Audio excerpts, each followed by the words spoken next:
Pai do Senhor, meus irmãos, estamos aqui para mais um Fala Pastor e nessa oportunidade eu queria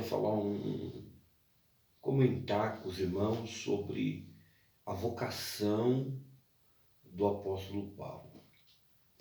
Ele descreve sobre sua vocação em várias partes do Novo Testamento. Nós vemos ali em Atos, em Gálatas, e ele fala um pouquinho aqui desse chamado aqui em Timóteo. E nessa madrugada eu queria trazer essa palavra, nessa edição do Fala Pastor, sobre a vocação do apóstolo Paulo.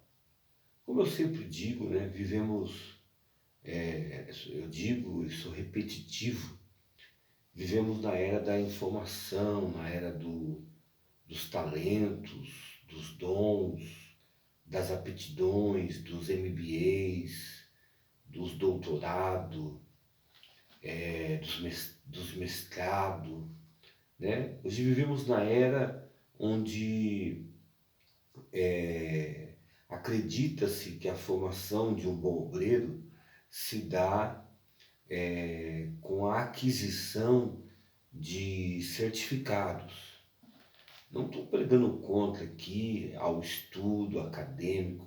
É muito bom estudar, é muito bom adquirir conhecimento. Eu sempre digo que o conhecimento, a informação é uma coisa que ninguém pode roubar de você, né? É um patrimônio seu.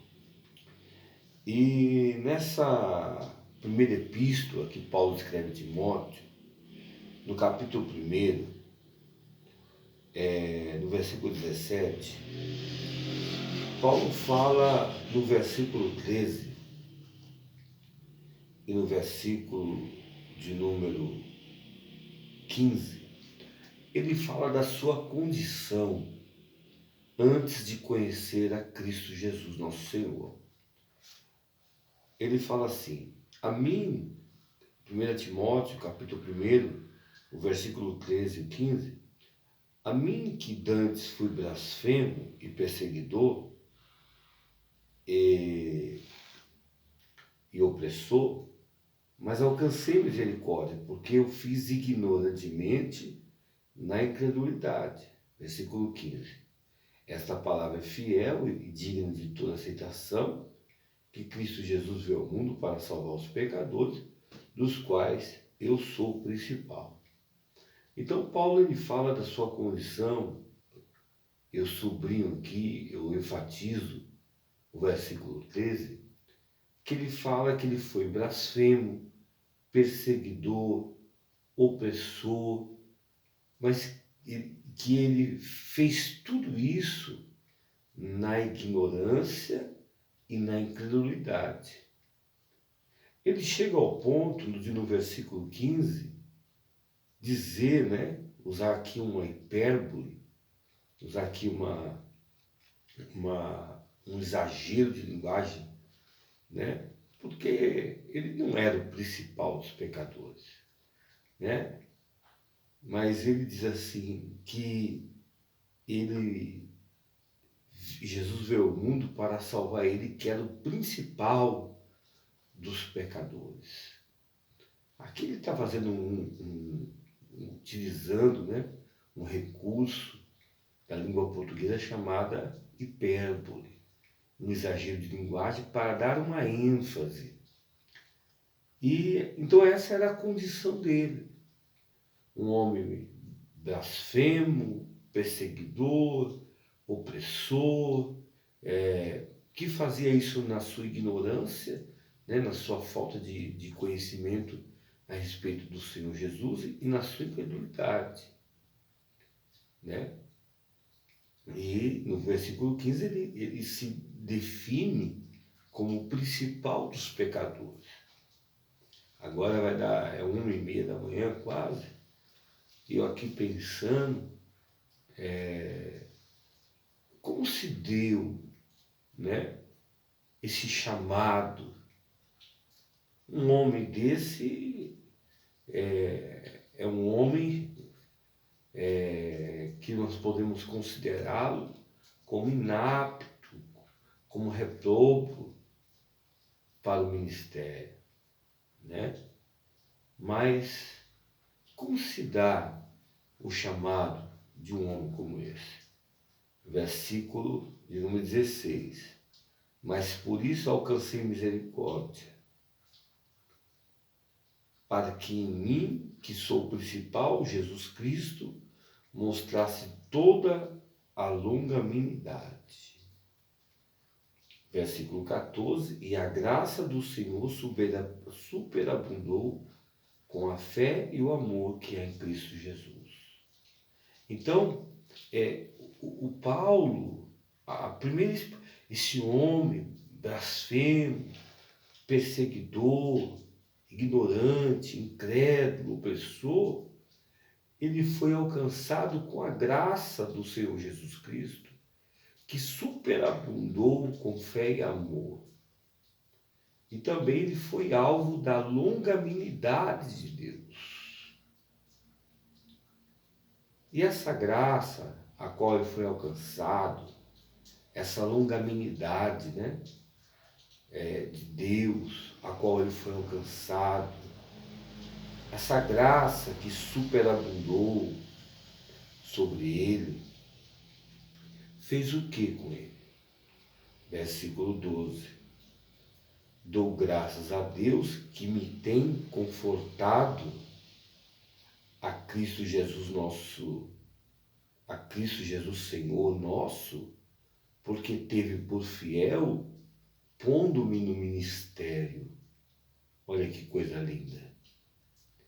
Então, a graça que superabundou no versículo 14, com fé e amor em Cristo Jesus, e a longanimidade de Deus, o confortou.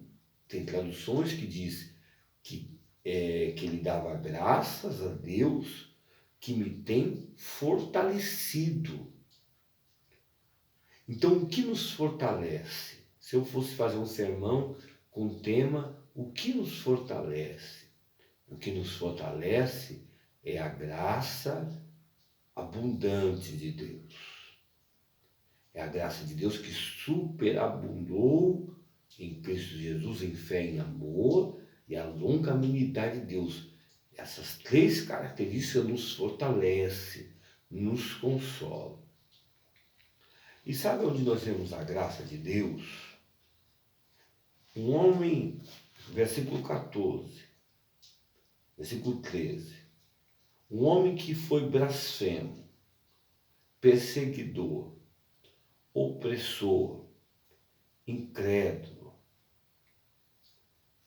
ignorante.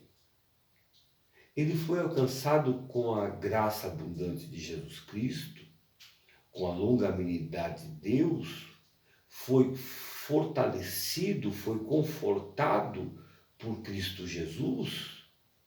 E nós vemos essa abundante graça quando ele diz no versículo 12, pondo-me no ministério. Pondo-me no ministério. Então Cristo Jesus nos põe no ministério, não por causa das nossas aptidões, dos nossos talentos. Ele até vai usar essas coisas para a glória dele.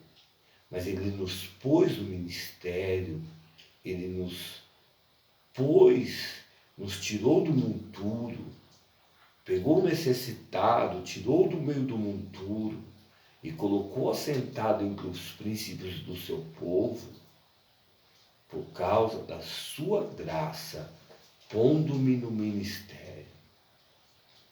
Agora eu te pergunto, um homem opressor, um homem blasfemo, um perseguidor, um ignorante, um incrédulo, o principal dos pecadores, que foi alcançado versículo de número 14, pela abundante graça do Senhor Jesus Cristo, com fé e amor, pela longanimidade de Deus,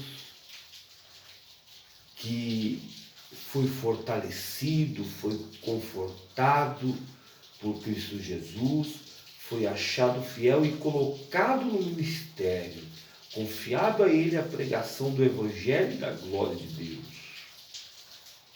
Esse homem, o que ele tem a fazer?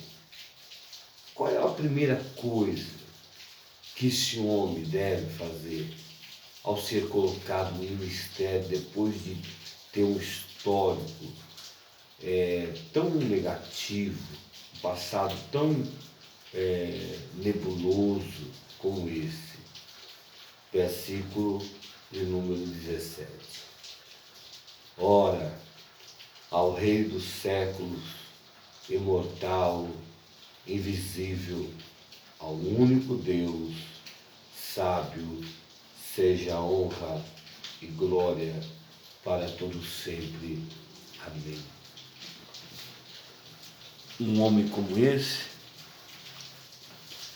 que é colocado no ministério, vou arrumar aqui a câmera, que é colocado no ministério, o primeiro serviço dele é adorar. Nós vemos ali uma doxologia, a palavra de glória, é adorar. É adorar, reconhecendo que ele está onde ele está, por causa da graça de Deus que superabundou, por causa da longanimidade de Deus, porque ele foi fortalecido, achado fiel e colocado no ministério. Ele reage, sabe de qual maneira? Adorando o Senhor. Adore a Deus. Olhe para trás, veja de onde Ele te tirou. Conta quantas bênçãos são. Veja quão insondáveis são os seus benefícios para com a sua vida. E adore a Deus. Qual é o seu ministério? A gente fala assim, né? Qual é o meu ministério? O que eu devo fazer? Para que Deus me chamou? Deus te chamou para adorá-lo, para glorificá-lo por tudo que Ele tem feito por tua vida. Tá bom? Um abraço. É madrugada, tá chovendo. Até o próximo Fala Pastor, em nome de Jesus.